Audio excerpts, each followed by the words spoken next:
not as pretty as you. You won't like it.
Like their Beamers.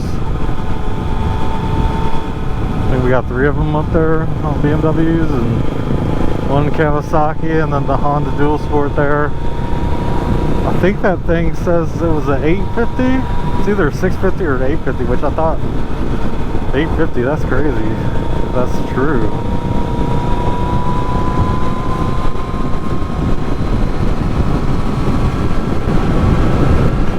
Anyway, they said they're taking a short ride, so they're going to go around through the woods to Havana and then split off.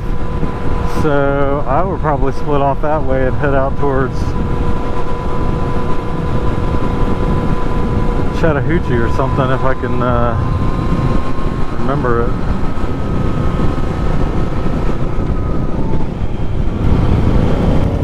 Just riding the edge there. I think it's the 850. It's hard to tell the font on that thing. I don't know that they make 850 dual sports, so who knows?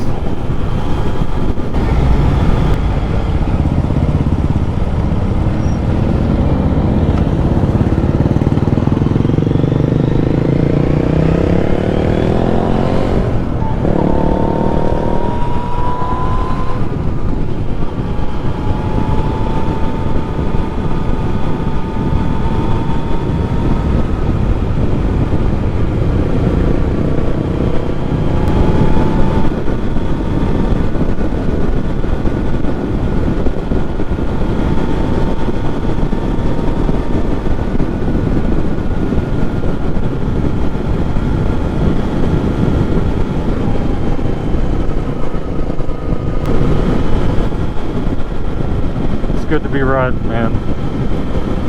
Went to Wild Adventures yesterday. Took my kid there for the first time. A friend of mine and co-worker and I guess mentor to some extent gave us 3 free tickets because of COVID. You know, they were nervous about going, and since we just had COVID, all 3 of us, and we are fully vaccinated as well, we were like, well, might as well go while we got the antibodies. And the same COVID's going around as everyone else is the one we caught, so we went.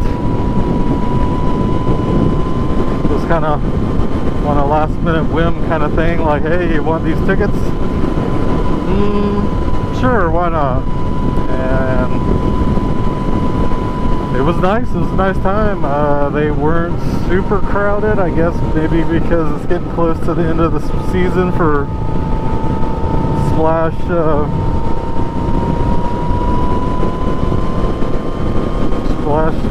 whatever they call it, the water park side of it. As a matter of fact, I think next weekend is the last weekend before they close the water park side of it. They're going to start doing their Halloween stuff if you're interested in something like that. I know in the past, I think they did like spooky, scary Halloween, kind of like Universal. But now they're going for more, I guess, family-oriented, family-friendly vibe. Less scary, I guess. But still fall and Halloweeny and pumpkin spice and all that. The thing that surprised me the most about Wild Adventures was the wild animals. I mean, I knew there were wild animals, but I guess the variety and the amount were surprising to me.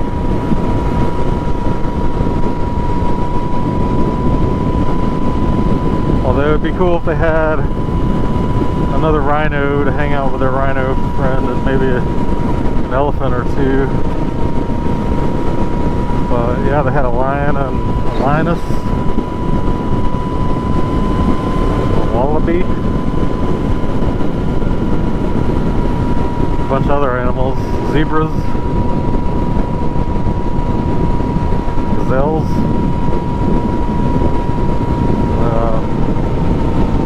Can't think of them all, but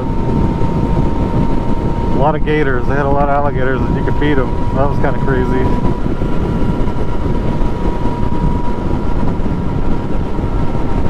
You shouldn't be allowed to feed the gators even if you're in a animal park, just because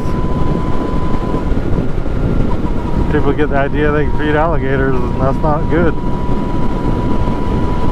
We got an alligator at our apartment complex that's tamed.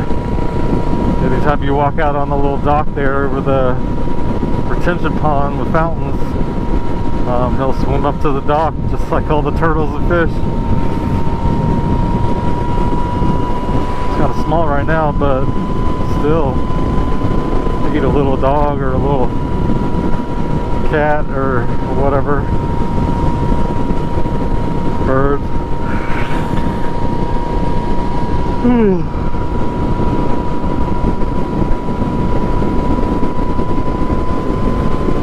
Yeah, the thing that surprised me about Wild Adventures the most was after we got back, we got all geeky about it and looked it up in Wikipedia. I remember seeing a plaque there talking about, you know, the history of sort of Wild Adventures, but I didn't read it. I just kind of saw it. We were kind of walking by. And it looks like they're going to put some more houses out here.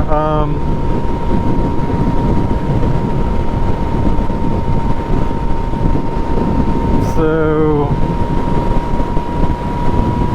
yeah, getting back and researching the history of it, the Wikipedia. I was surprised to learn that it did not open until like the mid to late 90s.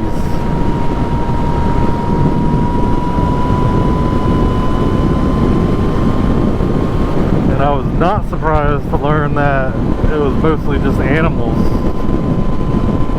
Then they started getting attractions, I guess, to get more people to come see the animals. Then they realized they made more money with attractions probably, but they still like the animals. And so they added on the Splash Park. But the Splash Park didn't open up till like the mid 2000s. And then when we were there, like the thing that we thought was like, wow, it's weird how dated it all is, just that being that, you know, new. And you would have thought that maybe they would have planned it, you know, a little better. Seems like there's a lot of empty space, but I don't know, maybe, you know, for a non-COVID, non-out-of-season time, the place, you know, was super busy.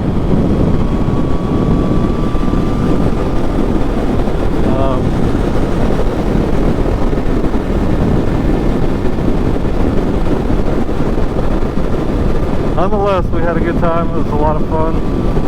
Called to go back. Anytime soon. During COVID again.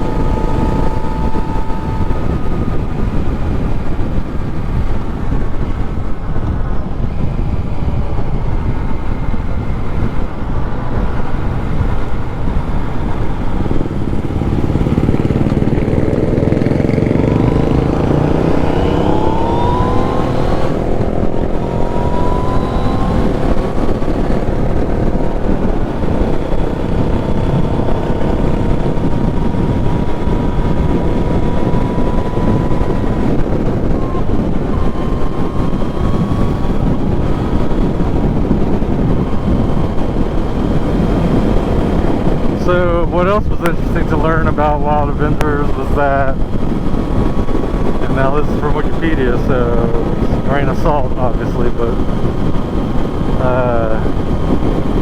the company that, the holding company that owned Wild Adventures was sort of run by the guy that, you know, developed it and founded it.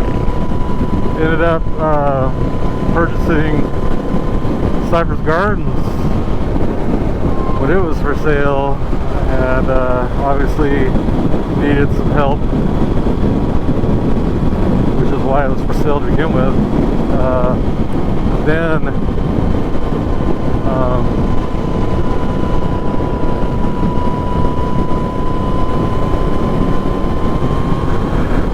Cypress Gardens got hit by that season. I want to say it was around 2014, 2013, 14, somewhere in there, 14 maybe, 15, where they had like the 3 hurricanes rip across Central Florida. It was like Francis, Charlie, Francis, and Gene, I believe. Anyway, and then after that, there was a lot of damage to Cypress Gardens, and they just never were able to recover from that, and so they went into bankruptcy. Chapter 11.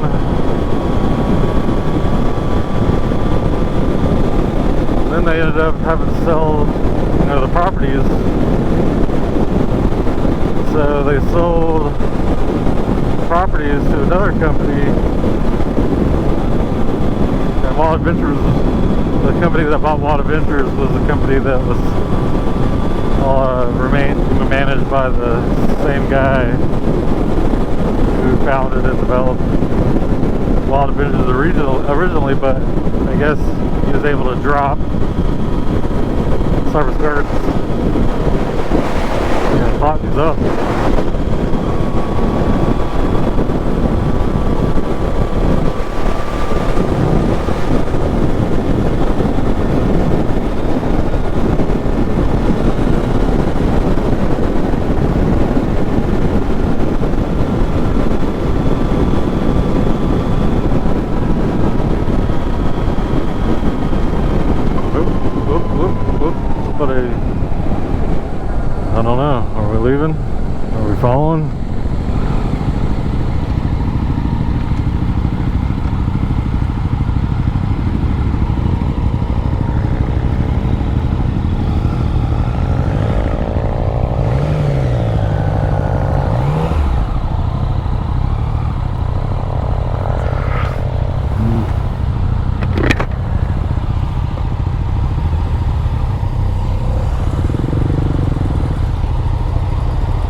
See you guys.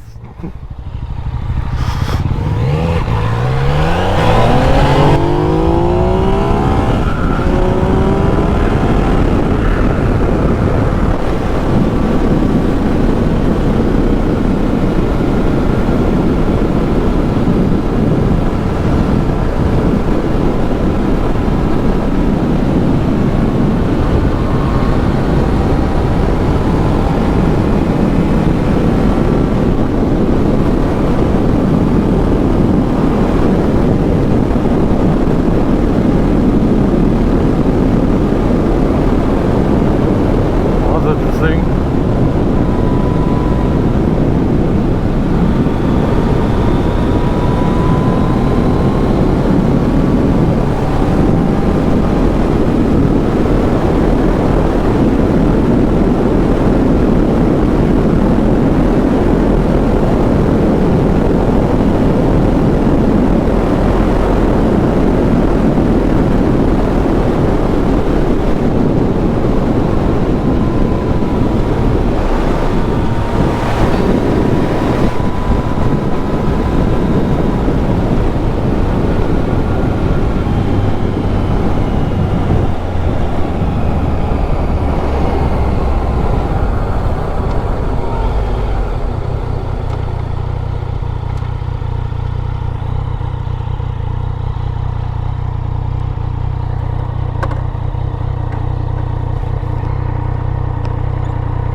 God damn it. There we go.